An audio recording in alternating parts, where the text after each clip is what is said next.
یہ ظاہری اذیتیں ایک طرف، کچھ تو ضرور ملا ہوگا پیغمبر کو کہ وہ تمام فضیلتیں ایک طرف اور یہ ایک عطیہ الہی ایک طرف جو پیغمبر کے دل میں یہ آرزو پیدا کر رہا ہے. یہ مرحوم علامہ آغا سید محمد باقر علیہ الرحمہ بلند حق مرتبہ سلوات.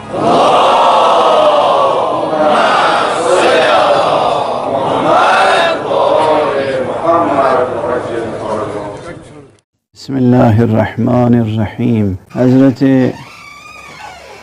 علامہ بزرگوار آیت اللہ سید محمد باقر موسوی صفوی سے میرے قلبی روابط اس وقت سے ہیں جب انہوں نے کتاب شریف الغدیر کا اردو میں ترجمہ شروع کیا تھا، اور تب سے لے کر انتقال تک ان سے بہت قلبی اور ذہنی ہم آہنگی رہی. وہ بھی بہت محبت فرماتے تھے اور میرے دل میں بھی ان کی بے انتہا محبت تھی، بے حد احترام تھا. ان کے قلمی خدمات ہوں یا عملی خدمات، اور عملی خدمات کا درجہ میں زیادہ برتر سمجھتا ہوں.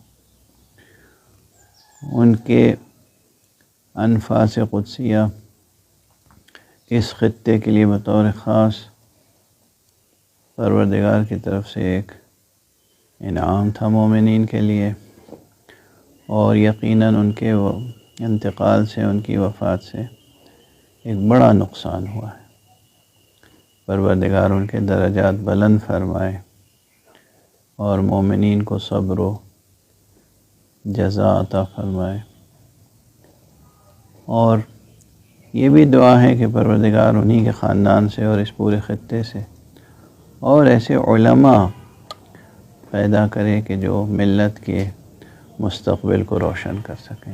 یہ اس کے مختلف اسباب ہیں. ایک سبب تو عالمی سطح پر زبان، ادب و تہذیب کا زوال ہے. جو قدریں پہلے تھیں وہ قدریں بدل گئیں.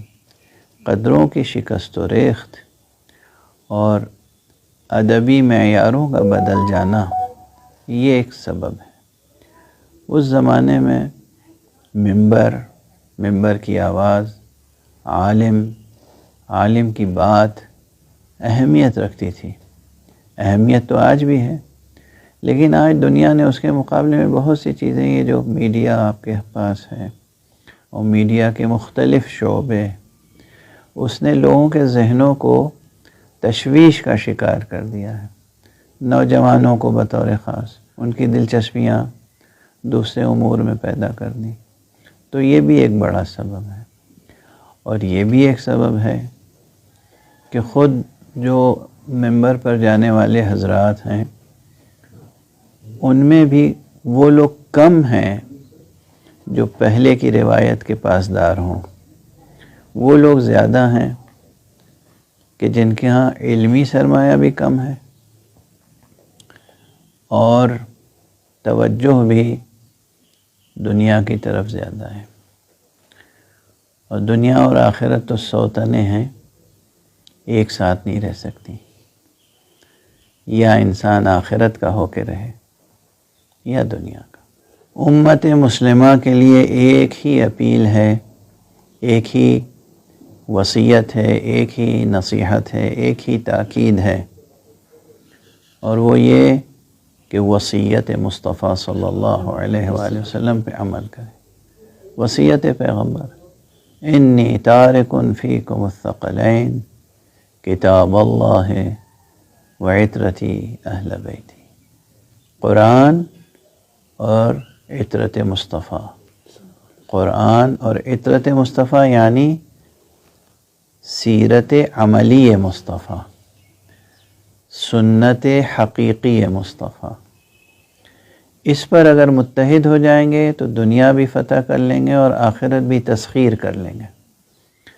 اور اس پر متفق نہیں ہوں گے، متحد نہیں ہوں گے تو ہمیشہ زوال میں رہیں گے۔ بزرگوں کو بچوں کی تربیت میں زیادہ سے زیادہ اخلاص کے ساتھ کاوش کرنی چاہیے، اور بچپن ہی سے ذکر خدا، یاد خدا، خدا پر یقین، خدا سے محبت اس پر تربیت کرنی چاہیے، اور دنیا سے ڈرانا چاہیے کہ یہ دنیا ان کی دشمن ہے، دنیا کے نقصانات بتانے چاہیے، تو اس سے اثر ہوتا ہے۔ اللہ سے محبت اور دنیا سے نفرت پیدا کرنی چاہیے، یہ عناصر تربیت میں شامل رکھیں۔ دنیا سے محبت ہمیشہ نقصان پہنچاتی ہے۔ اگرچہ حضرت امیر المومنین علی بن ابی طالب علیہ السلام سے کسی نے پوچھا کہ لوگ دنیا سے محبت کرتے ہیں، آپ کیا کہتے ہیں؟ تو حضرت نے بہت خوبصورت اور دلاویز جواب دیا، فرمایا الدنیا کالام للرجل ولا یلام الرجل علی حب امہ۔ دنیا تو انسان کے لیے ماں کے مانند ہے، اور اگر کوئی اپنی ماں سے محبت کرے تو اسے ملامت نہیں کی جاتی، لا یلام۔ لیکن یہ یاد رکھیے کہ اسی جملے میں، اسی دلاویز جملے میں نصیحت بھی ہے۔ دنیا کو اس نظر سے دیکھو جس پاک نظر سے اپنی ماں کو دیکھتے ہو، دنیا کو اسی طرح دیکھو جس طرح ماں کی طرف دیکھتے ہو۔ انسان ماں کے سینے سے اپنی غذا لیتا ہے، ماں سے محبت حاصل کرتا ہے، ماں کی شفقت میں زندگی بسر کرتا ہے، لیکن ماں کی بے حرمتی نہیں کرتا ہے نا؟ اسی طرح دنیا سے انسان اپنی غذا، اپنی قوت حاصل کرے، اور دنیا کا بھی احترام کرے اس لحاظ سے کہ یہ اللہ کی بنائی ہوئی دنیا ہے، کسی غیر خدا نے تھوڑی بنائی ہے، لیکن دنیا کا غلط استعمال نہ کرے، اسی میں انسان کی سعادت